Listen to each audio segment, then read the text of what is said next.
Welcome everyone to another vlog here on our Linux channel. Today Triplehead finally set up. Steam Deck docking station arrived today. Previous videos there more on my channel. Yes, I brought this thing because I'm tired of low quality dongles and it's probably the last, hopefully fingers and crossed and thumbs pressed, hopefully it's the freaking last USB-C dongle or dock I buy for years to come. I will test it on a MacBook Pro another day. I don't have it here in the office today because I can only use it mostly to work from home. So far findings, and then we will do some code, right? So maybe I should have actually have that open. Let's show my internal used for copy and paste. So yes, that's my crowded setup just with my test lab workbench. It gets a little bit crowded here. So far my findings are 99% positive. It did a firmware update with the original Steam OS, which I still have there just for testing right now. So I'm running from this, I'm live streaming with it with 0 frames. Here is our T2 Linux. And so far it's nearly glitch free. So basically making it significantly better than actually the Gigabyte X670 Aorus Masters, which has tons of glitches, right? So much to expensive workstation stuff, which by the way, the bloody AM5 board cost as much as in mid-level tier Steam dock and the dock. So yeah, go figure. So if you want to save money and energy, just run your workstation with such stuff, right? The only glitch, so basically everything works as you would expect, even with our freaking award-winning and increasingly finding users T2 Linux here, live streaming from this. So basically even with HDMI, Apple Cinema Display, like reusing my 15-year-old stuff like I usually do, and my NEC, so basically 2 full HD plus displays or whatever. USB-C, so USB 3 overload with streaming, right? Elgato 4Cam, whatever, capture thing there.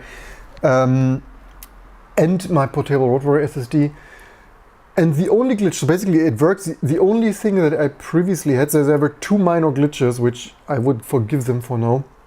The one thing is, when I rebooted after the firmware update, so I plugged it in, it of course worked in SteamOS. I did the SteamOS update, which obviously I don't use every day, and then it said, can firmware update as well, which also I forgot to mention in the more main channels, Steam Deck dock shout out. At that point I knew that, and I wanted to point out that it's probably the nearly only dongle docking thing that you get that gets firmware update, right? With all this no-name stuff here, you never get a freaking firmware update, and there is some firmware in there, especially in the Steam Deck dock, Steam dock, for this display port. So what firmware is in there? USB-C, multiplexing, even in Apple stuff, at times a full iOS-like thing for the video AV adapter thing. So there is some firmware state for all the USB charging, aux, power delivery handling, network controller potentially. I think even the Microsoft Surface dock got firmware updates at times. And with all this cheaper no-name stuff, you never get a firmware update. Have you ever got a firmware update? You like the stuff is glitchy, quirky, sometimes it doesn't work, you plug it in and out again and stuff, and it's like, yeah. And that is making the Steam dock of course higher quality for actually getting firmware update. So the only 2 minor glitches so far is when I rebooted then in the BIOS to boot my T2 Linux here from the external SSD, that didn't enumerate, right? I had to power cycle. It's like, can it really be that the Steam dock does not work in the BIOS, but then it did, so I power cycled the dock. I didn't like power cycle 10 times now. Maybe it's a one-time thing, but just that you know, it might at times need a power cycle, especially like if you used it in the OS and then BIOS or something. Who knows? Yeah, USB-C complexity and why you sometimes would want a firmware update. So I certainly can't forgive them that this is the tiniest minor glitch, certainly less glitches than the AMD X670 70E stuff. The second minor glitch is that with this NEC Multisync PA241W, I blogged about that 10 years ago, 15 years ago. Usually that just works, right? It's a 1920 by 1200 or so display, 24-inch from 15 years ago. And of course I used it still as a kind of daily driver because why not?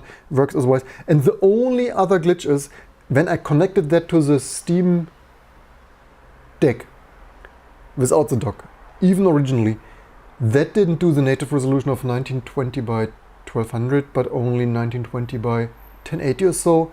And it was like that with the dock now. The only exception when I then plugged in the Apple Cinema display on HDMI 2, then with the mode setting re-enumeration, it finally reconfigured to the native 1920 by 1200. So with the dock finally that worked, well, with another display. So there is still, I would not call that necessarily Steam Deck docking station marginality, because it is even more severe with that display plugged directly into the USB-C port. So it might be more a AMD GPU driver of all things. And I recently also had this with the Gigabyte, because now all things AMD, right? So much previously Intel overload, now we have all things AMD because EPIC and Threadripping and power efficiency and stuff. And I actually had that also with the non-native resolution here, with like only full HD instead of 1920 by 1200, with the Gigabyte X670 Aorus Master on some ports, right? We have on this crazy comparison, right? But nowadays all this silicon and IP, intellectual property, and design blocks all the same on latest AM5 X670E and other chipsets, or Ryzen 7000 series. So this silicon so similar that using this display on the AM5 board on some ports sometimes had the same issue. So it's probably more like an AMD open source, or like they share some code with Windows anyway in their display controller, like millions lines of code, in my opinion, and others' opinion, not amazing code they share there with Windows, but that's another thing. So it's probably more of a strange bug imperfection, which, yeah. But so yeah, two tiny things that I probably talk too much. Performance-wise, yeah, Steam Dock APU, right, 0505, 0405. I still hate the name though. Can there not be a microcode update to give that custom APU cooler name? Like, could that not freaking AMD Steam APU for all things? Anyway, let's get some code done, like we usually do on this channel. So someone wrote a copy thing. I thought maybe we package that, just because that's no more serious topic. I understand, of course, that such kind of copy does not scale very well with Unix stuff of piping stuff together, but I like it nonetheless. It's some kind of allegedly maybe high performance, like maybe package up for that using I/O U-ring technology. Previous videos probably there. Maybe I should make a more dedicated video about that. So let's maybe package it just for the fun of it, and as a good example of how modern, like how we could modernize Unix inherited Linux command line stuff. I really love, I mean, the thing is, of course, it's much more complex, right? A normal copy program, you would say for each argument specified and then maybe recursively iterate. Of course, if this is, I don't know if it does recursive copy, does it? Recursive, so rsync info progress 2 for a while, but honest, I had no idea how to read that output. Yeah, other people also finding, yeah, nice idea, but yeah. So I don't know, I've not tried that. So because what is the problem? The problem is if you have a progress bar, then instead of for all arguments and potential recursive scan, and then the usual Unix of checking hard links potentially or stuff or other such stuff, does it? Or detecting, is it with symlinks? Does it have probably some infinite loop detection stuff. Anyway, of course, the progress bar makes it more complex to, if you like copy like 100,000 files, and what should the progress bar do, right? Historically, if you have slow spinning magnetic storage, like creating a list of 100,000 files already takes seconds or minutes. Think SG Octane, right? Think in RAID array on an SGA freaking Octane or stuff, and then like SCSI command galore. So do you really want to, like nowadays, of course, with random IO being on NVMe, PCIe 5 and stuff, you get the idea. But anyway, let's package it up. So yes, that is like progress bar is nice, but until you look into why we historically didn't have that. But let's copy it. Otherwise, it's supposed to use IO uring. Let's copy it for the fun of it. Package it for the fun of it. But also, maybe we should then, also by the way, 0 frames, right? Freaking AMD custom APU on a Steam Deck with dock, 0 frames. So much to the bloody Intel IGC or whatever. On the AM5, I can't mix this stuff up. Speaking IO uring, I posted on my blog long time ago, hopefully many years ago, if not 10 or... I had this idea of, or probably I was not the first, but 10 years ago I said already, why don't we like vectorize IOC system calls? And I blogged about this at least some years ago. In the meantime, there was decade ago thoughts about that in the Linux kernel, but now they have IO uring, which is more than vectored. So basically my idea, or other people's idea, I wasn't the first, but vectored system calls means instead of issuing one by one, having an array of, hey, I have here 10 system calls like open, read, write, close or stuff, or open, read, write, close, whatever. And that would be only like 6. But anyway, so this IO uring is of course more complex, also handles asynchronous completion, which is of course all amazing. Also previously asynchronous IO on Unix often sucked, Windows even also. I mean, I think Windows even as far as I remember, I'm not the biggest Windows guy. I know some Windows stuff, but usually hate this kind of complete fail of... But as far as I remember, Windows might have even multiple, 3 or 5 or so, different implementations of asynchronous IO, but leave in the comments below, which all differently suck, right? Like the old sucking APIs, or the less old but still mostly sucking APIs. Anyway, I digress. We probably should have packaged it for... Where do we have core utils? By the way, what were the Rust core utils? Which I'm not sure, did we... this was the UU utils. Did we recently update that because we packaged them already? Maybe we should actually have utilities or stuff, or utils instead of everything. And I mean, does it make it better in base? Maybe theoretically we should get rid of base, because base is... I like this grouped. Other distributions might use official, community, or whatever. I like this stuff grouped, like... What is this X thing here? Probably copied that wrong. All right, the other day we cut it with some stuff. So yeah, having this stuff, I mean, what is base, right? If you build a system with core utils, and that is base. If you build some modern embedded system with Rust stuff, then it's not base. Let's see, UU utils. Let's quickly UU. Was it utils 00? What was it? 16. It was close. Okay, this was it with triple? Oh no, just utils. Oh, wait a second, did we even package that? Maybe we didn't even package that because the name was... maybe we were, not sure then. Probably should check. I remember I looked into that. Maybe we didn't package it because...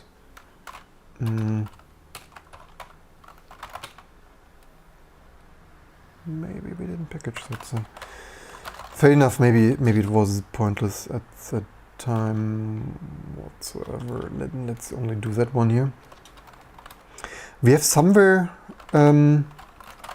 this. And that's also the craziest thing, right? There's this multi-move, which I only found by accident probably 20 years ago. I want to leave in the comments below. Maybe I should sometimes make a poll. Obviously, why do I make those polls on my more main channel? Of course, to get feedback, some reality check with our development, like T2 or what should we prioritize and stuff. Also, like here, like I personally hate this WLAN, but most people are actually okay with it. If you just logged into my more main thing there.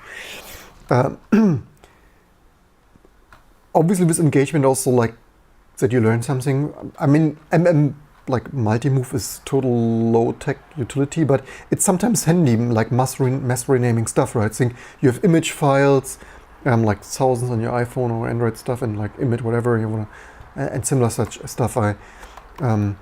It's actually crazy that we need some like freeware, shareware, like kinda quality thing, and that's not part of. At least as far as I know, it's not part of. We have some random nonsense servers or MMV. I'm only saying that now it's a similar topic, right? I wonder that such kind of too long didn't read wonders that it's not like more established or like core utils and stuff.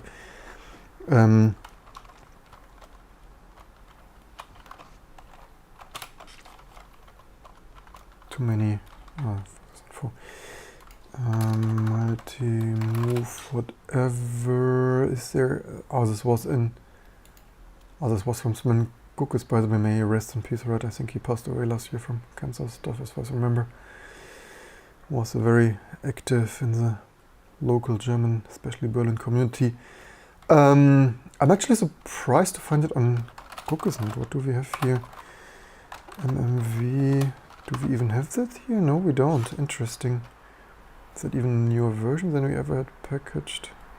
Oh no, it's actually, oh wow, it's even FTP. It's this one. So then probably it's only documenting that.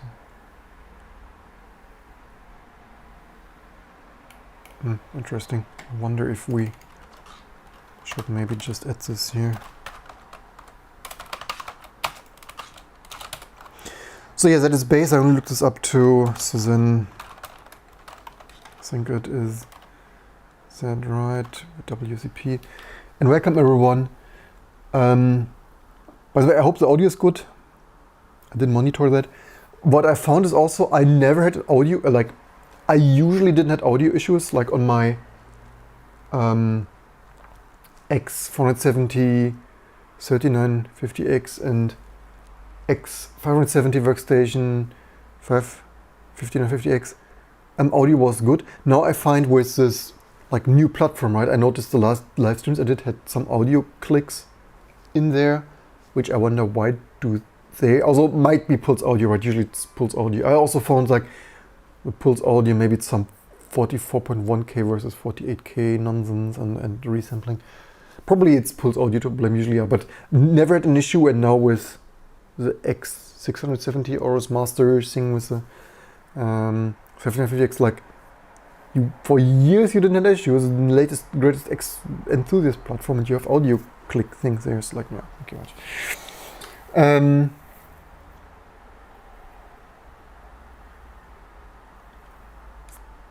Questionnaire and welcome everyone. Do you folks include support for non-free blobs, Broadcom, USB type Wi-Fi chipsets? In general, yes. We might not. I was always much more practical than all the diehard Debian non-free whatever stuff. So I even package binary graphic drivers like Wildcat or Matrox. NVIDIA theoretically so long story short, we package everything that can be packaged. The only thing is it might not be on the mirrors. Like if this not to get sued by them, I mean usually they don't, but you never know. So the stuff might be marked binary and stuff, and usually such stuff is not on the default ISO because again I don't want to get sued. But then you can emerge that from source. So if there's something missing, I may remember I packaged some Broadcom stuff like a decade ago for some PowerBook probably, and we probably need to package more. But yeah, patch is welcome. the worst thing that can happen is we mark it binary and non-mirror or stuff. But in general, I always, it's not a new thing, for 20 years always like I want my freaking hardware freaking WorkTM. Maybe we should print it as a shirt. So we always packaged everything we could find anywhere. I recently even packaged the Sun Elite 3D microcode, which I still need. I don't even have the freaking card. I still need to check with my best friend here in Berlin if we are lucky that because we got two, even 15 years ago, we got two Sun Ultra 30, I think, donated. I still need to check. They have Creator 3D, and I still need to check if he still has his, of course, as a backup workstation, as you do. I still need to check if he has Elite 3D, I don't remember, or if they both had Creator 3Ds, which anyway, we still regress. But yeah, patches welcome. Basically everything, if something is missing, send us a patch, open a GitHub issue thing. It's not like we will instantly work on it because we're already busy, obviously also talking too much here on this channel. Preferable patches, right? If you just open an issue, hey, I want package XYZ and KDE GNOME, then that's like, yeah, YOLO, whatever. It might take some months or years. Would be amazing if you at least collect the recent metadata, like this mkdir here of that, and then let's copy like mv just as a temp. Oh wait, is it not there? Oh, so that's wrong.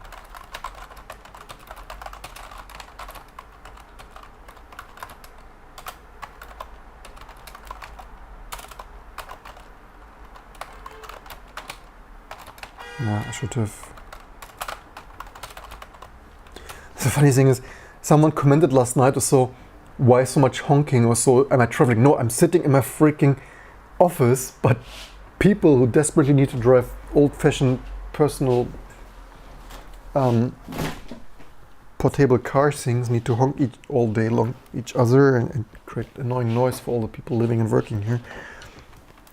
Like, nah. So,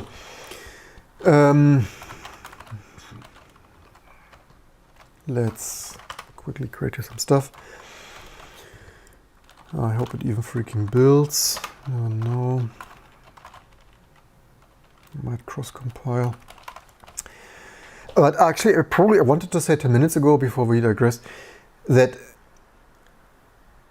when we write stuff new, we probably, like with our microkernel and so on, we probably should, new stuff should probably be written more portable, like, and also not, I mean, this is also a little bit of a fail, right? The people, they write high performance new system call and libraries, and then, of course, and that's the easy thing, right? You just invent new APIs, new structures for the IO ring and stuff, and then IO ring init and so on.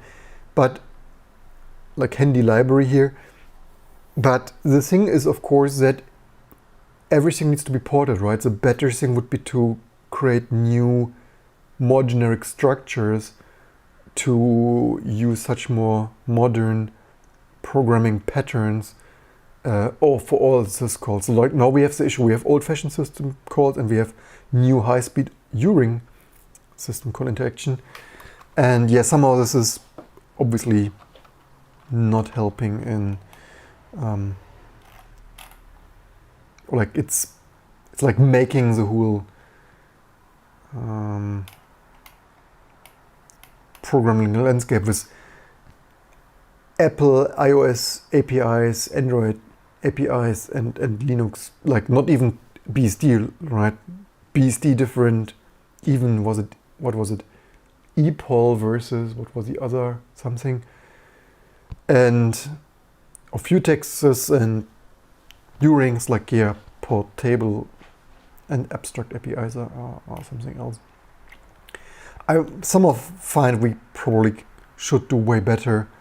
Did they by the way release it? I hope they release it. I know, not that I start packaging instead.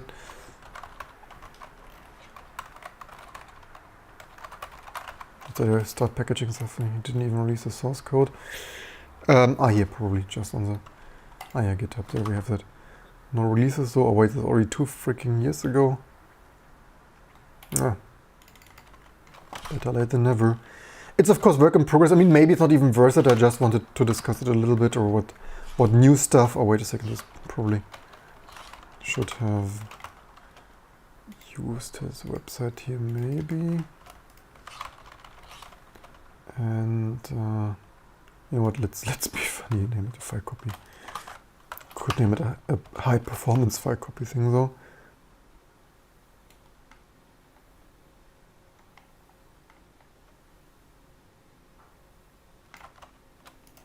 And as we have that already and continue to expand into Homebrew and other platforms, we can actually market Linux only. As, this IOUring stuff is of course Linux only. Cross and erasing Linux only. Although I think from we usually use plus minus. I only recently discovered that plus is implicit, so theoretically we could actually remove this plus there, but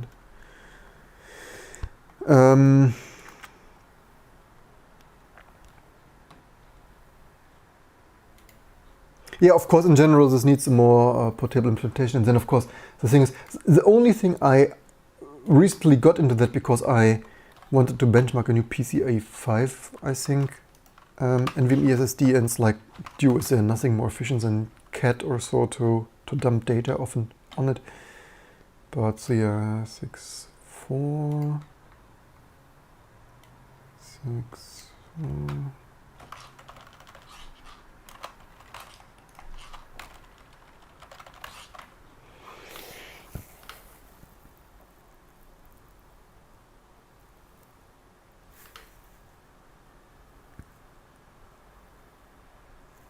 Yes, that's a GitHub page that I need to...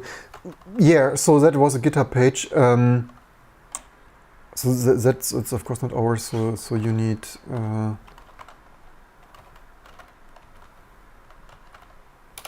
that here.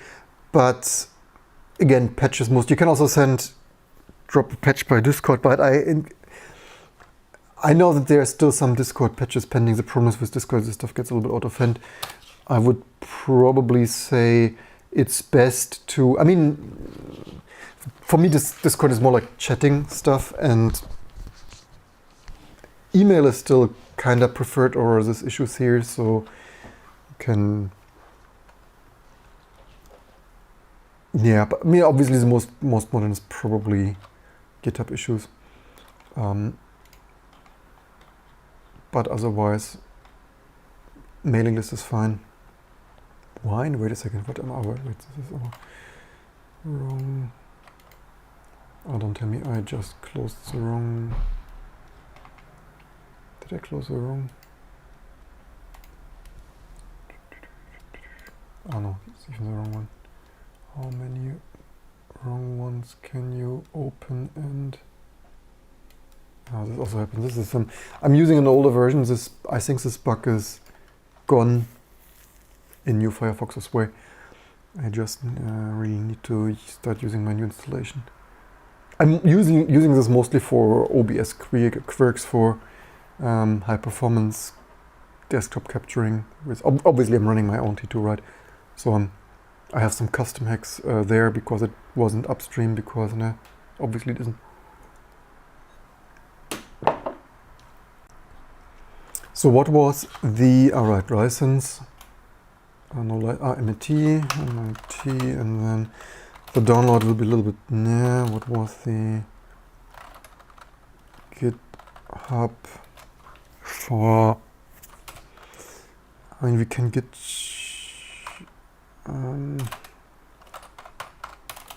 check out that. But what was the... Alright, we probably best use the same from uses. Yeah, so that... oh no, don't tell me we GitHub check. By the way, we probably shouldn't use that, darn. What was the...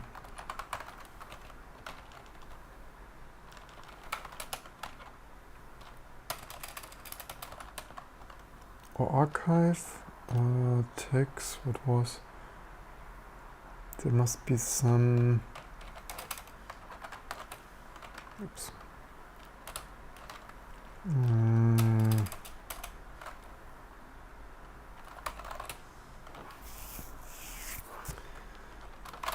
Apparently so that we, because the thing is that with git checkout you always get the different check thumb, that is not ideal. Should archive work? Should we try that? Does it offer a one-click download here where we can... Do we have Tarball download? Let's see what happens if we... Because sometimes I'm just guessing this URLs. Could also Google that. But basically...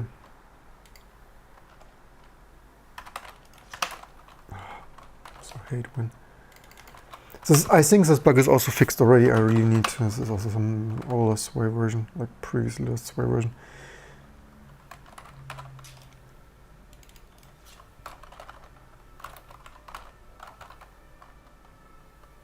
What was it? Archive? Archive, let's see if we are lucky and such a URL.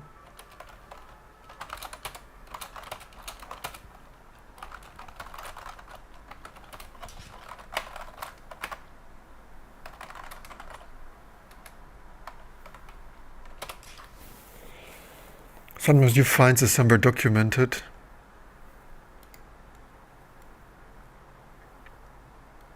Tarball version.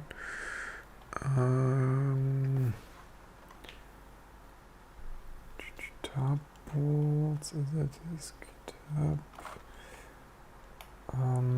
See if... did it already freaking download something? Maybe that already worked. Let's see what happens when we build it. I probably should really convert users, or even all. Actually, you know what? Let's put on the to-do.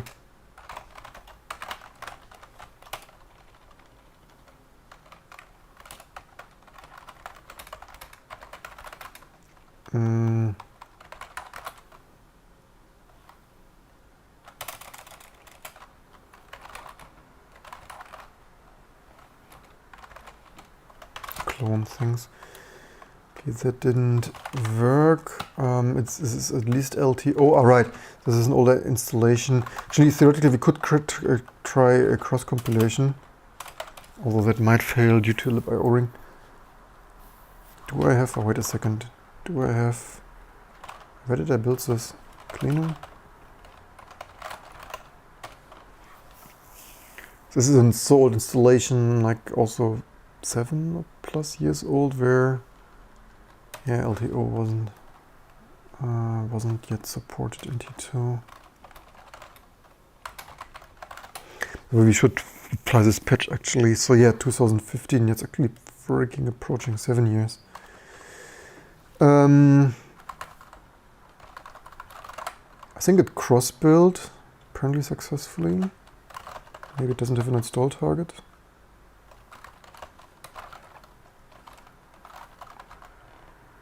Yeah, no rules to make target install. Thank you very much. I hope it built with CMake.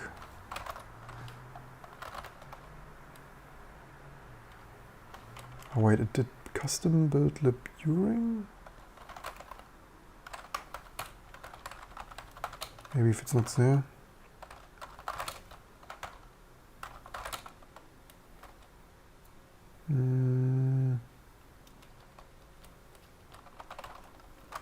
Let's double check that with a native build now without LTO.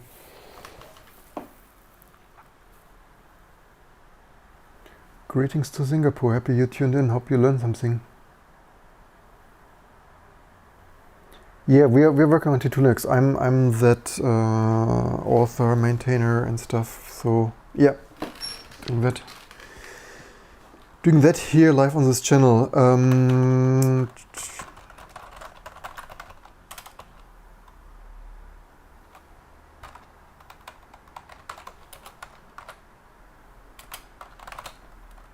No, it always builds that. Maybe does it have a configure option for... And that also we talked in the beginning, obviously for 30 minutes, or 20 at least. Yeah, if I would have done it alone, I would have packaged it in 5 minutes. But if I give you a Steam deck doc summary and stuff, and talk about also running stuff that's on my mind, then it just takes longer. And then with some double checking, U-ring at subdirectory, it looks like it's hard dependency here.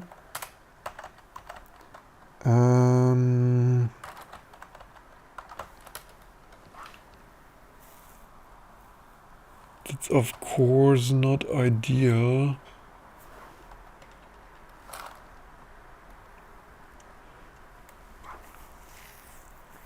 Ideally, I would want to patch that away, but so yeah, so much to it. It's not worse for this tiny tool. It works. It's like, yeah, I could add it to the to-do.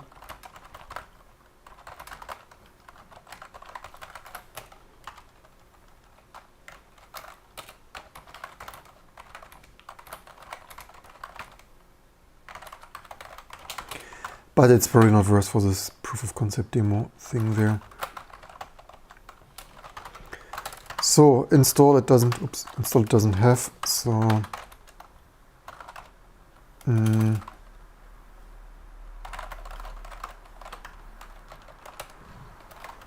then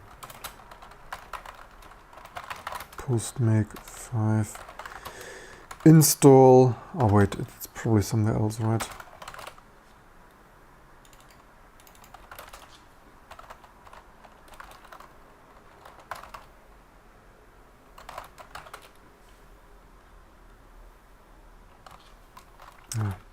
Did I not CD into that?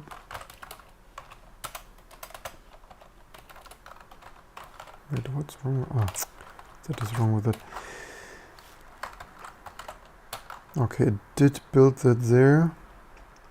So how much code is that even? But maybe that is better to view in. There's also some C++ stuff, interesting.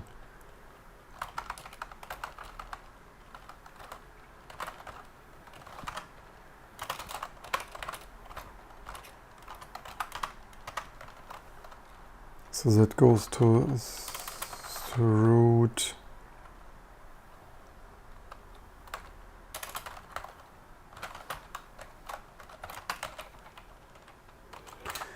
I think so. Bindir, I think is, I mean, it's cosmetic. I just don't like double slashes, and out of habit, pro tip, I actually usually end such things if it's a directory with a slash to make sure it's not created as a file. Should normally not happen unless you mistype stuff or you configure stuff as a non-system prefix like opt, whatever, Rust, and there's a directory that might not exist yet, so avoid double slashes just because. Also like grabbing, right? If you grab stuff and you have log files with double slashes, actually 15 years ago I made quite like an afternoon effort, like before my YouTube stuff. It's this kind of stuff as a maintainer.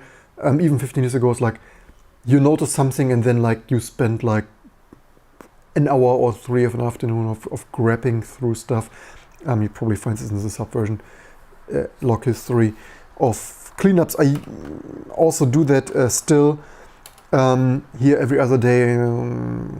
For the last 3 years alive on this channel, we cleaned up lots of small little tiny bits and pieces just to make everything overall more polished. And it's like, otherwise, of course, you can grab everything like multiple.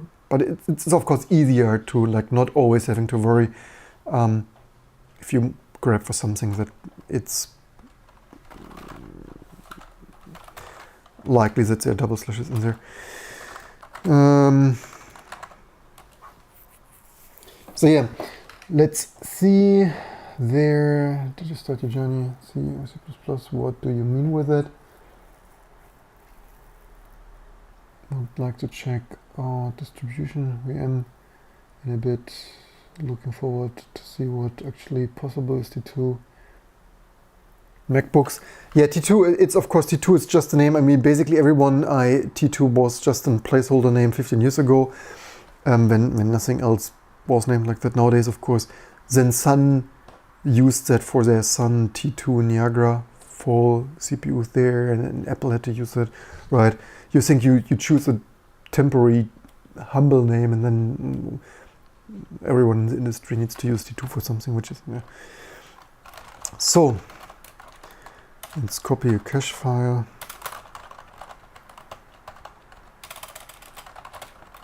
But yeah, question answered. Can you use a Steam Deck or other game console stuff as a daily driver? Yes, of course you can. Probably it's not using that, is it? Some of this stuff. It's probably it. It's just because my 7-year-old installation stuff is a little bit messy from 3 years live on YouTube. So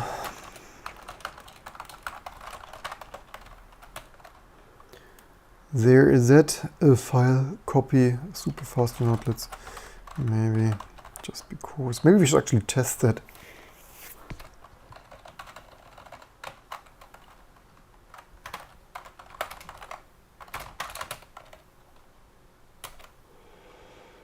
And then we packaged that just for the fun. And then we probably should take a look what's next on the T2. Anyway, so yeah, zeroed up frames. Sure, it wasn't the biggest compile job here. If you knife that into the backgrounds, probably should be fine. I'm not even sure. I think the TCP is configurable. I think I probably should look into what are the sysfs also control knobs. I think in SteamOS you can toggle the TDP on the fly of the APU. Not even sure what it's running with right now. What? Can't get NVMe. What? Value subfeature. Jump to min max. What the heck? Something's going on there. But yeah. What is that even? SPI? Not found. Something dummy. But hey, at least it works. Not even sure what even. Is it just an SPI driver or is it some audio thing? It's not the direct module name, is it? Of course it isn't.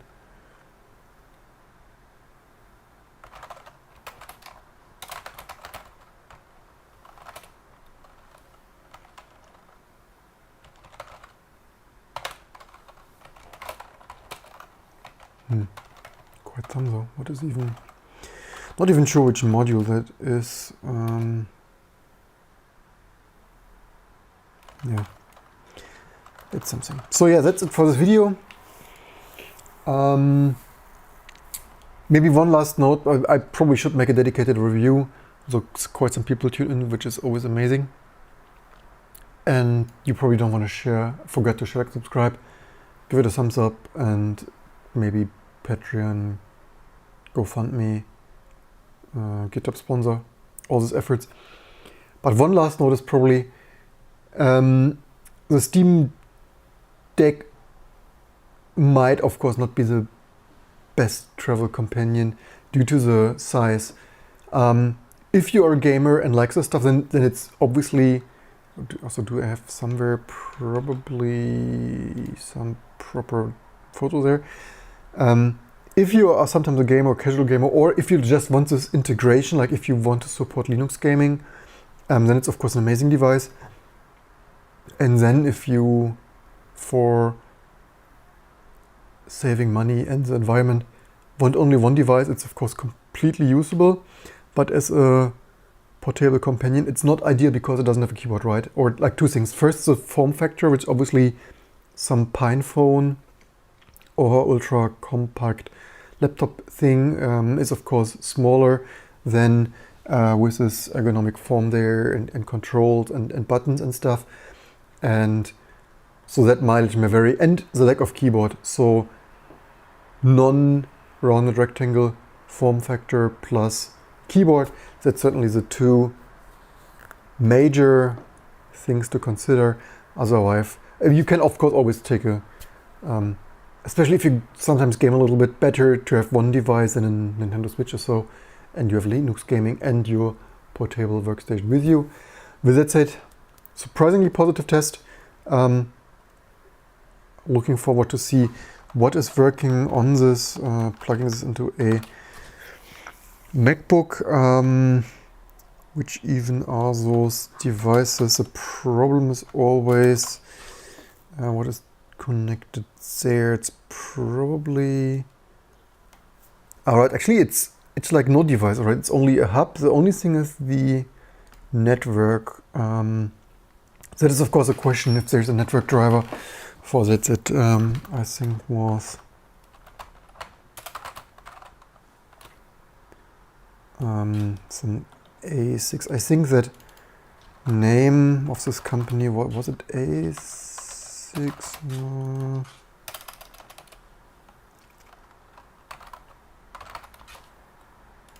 Actually named that. So yeah, A6, AX88 179 or 8 USB 3 2 GB Ethernet driver. That is of course, yeah. There's actually USB network class, right? Some other dongles, and maybe one of those dongles, and even the Microsoft Surface docks at times use this USB network class thing, which is of course, would be amazing. Like, imagine the world where all network connected USB things would use one class driver and would just work without a freaking driver. But yeah, the other stuff is just display, alt mode. I wonder how much that just works with. I really have to check actually with macOS if some drivers are needed for this modern. Yeah, also drivers, right? How many drivers do you need? It's like, how many are even freaking loaded, man? 169 freaking modules. Remember those times when you had like 6 or a dozen drivers, and now you have 169 freaking. And that, ladies and gentlemen, boys and girls, is also why I ship the T2 drive as a T2 kernel fully modular, right? As much built as possible. Also, look at the size of the freaking AMD GPU. Is it 8 megs or what? 8.5 megahertz. Like, yeah, I want that I use my T2 Linux stuff and it just works everywhere. And yeah, that is why we have all modules enabled, because otherwise you plug or install your Linux and you miss drivers. It's like, yeah, that's not a great experience.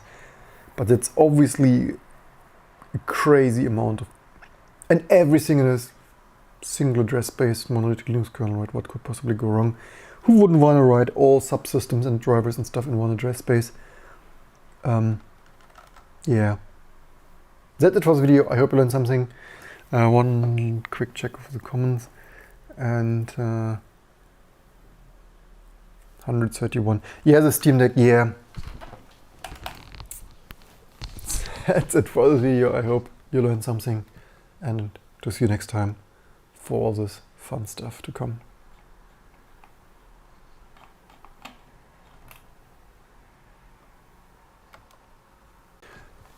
What I mean with boot up time, boot up time is affected with drivers and not at all. The only thing is the initRD, where we include some useful drivers, but the boot up time otherwise is not really affected. In the initRDs anyway, no graphic drivers, only storage and network for network booting reasons. Actually, I should check if we hopefully exclude Wi-Fi. Only mostly the build time is affected, right? Most of the modules are only in your file system and are never used. So, well, the only other things, the tiny overhead of mod probing 169 modules. Actually, maybe mod probed are only, let's say, 30, and all the others are like dependencies and algorithms, like crypto and stuff. Yeah, right. I mean, some extra modules are loaded due to full disk encryption and USB and UAS storage. But yeah, otherwise it's mostly build time and installation size, which is of course, yeah, who cares nowadays with terabyte of storage. But yeah, see you next time. And just because the discussion continues, there's a comment. They think modularity is good if there's sufficient proper documentation, and not really, because all the stuff is auto-loaded, right? So you don't realize that. So even in a not yet top 10 distribution, but some still say, like my friends, it's the best distribution, obviously, for reasons, and SG Octane and P3 and stuff. Even in T2, all the stuff, like even I, and this is also why I didn't use Debian and SUSE in 1998. I really hated that you had to load all this stuff manually, although that was either and IO port and stuff. But even with Rock Linux and 20 years ago, I always had the philosophy this stuff needs to work, and especially PCI and USB, where you had numeric values and you could auto-load the stuff. And even Rock Linux was more auto-loading than Red Hat at the time, where you could still had to statically configure way more stuff. I always hated that. So no, you don't need documentation for it. I mean, documentation is always great and stuff, but nobody, my wife or father, could plug in this stuff, and it would just work. You don't need to know anything. Even I don't know all those modules by name. Even heck, I patched and configured and quirked a lot of stuff, but even I have not seen all this freaking like HIDA CPI and stuff like that. So yeah, you don't need to know anything. This stuff, especially this modern stuff, which has vendor and product IDs, which are therefore to match drivers, right? If you wonder why this bloody numeric values, to autoload drivers, right? So that an operating system like this WinDOS, also and Linux and anything else can match like what is in there, or device 1, 2, 3, 4, or cool, that is Intel, or actually Intel is 8086 for good measure. And so yeah, that's what it is. So you don't need to know anything, and even then, like the kernel matches, or like the kernel sees there is USB device 4086, and you don't even know the dependencies, right? This are even the kernel knows the drivers have dependencies, needs USB whatever and encryption and so on. So yeah, you don't need to know anything, and it just freaking works. TM. Actually, I would even say maybe even like instead of statically linking everything in, the performance could even be better, because you don't have a 40 megabyte everything linked in kernel, which obviously then you load lots more of code and have it constantly mapped in your address space of dead code that you will never freaking use. TM. It's obviously much more precious memory than having it sitting on disk and never be loaded if you never use an NVIDIA or similar such stuff. But that's it for today now, finally.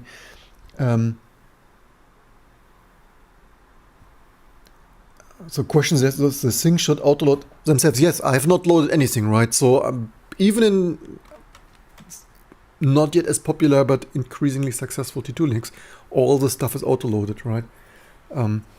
Except the rest stuff on an SG Octane or so. But anyway, that's it. Plug and play, autoload. Enjoy your day, and see you next time.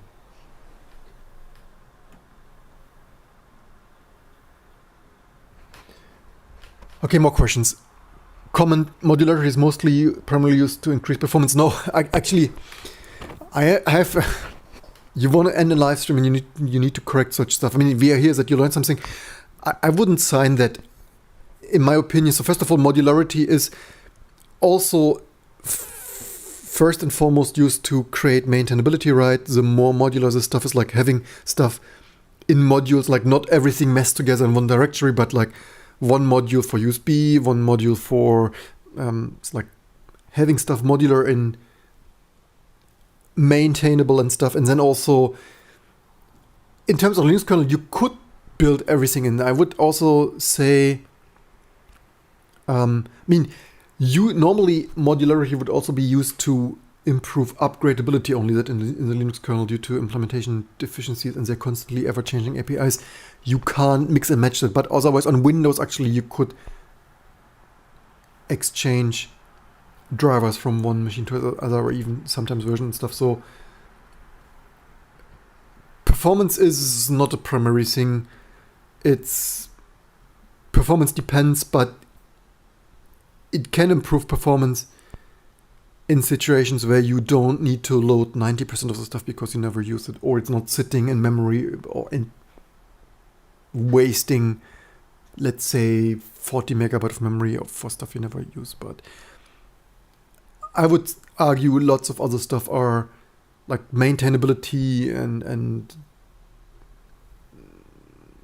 code readability and so on are much more important. But I hope we can finally end the live stream. See you next time.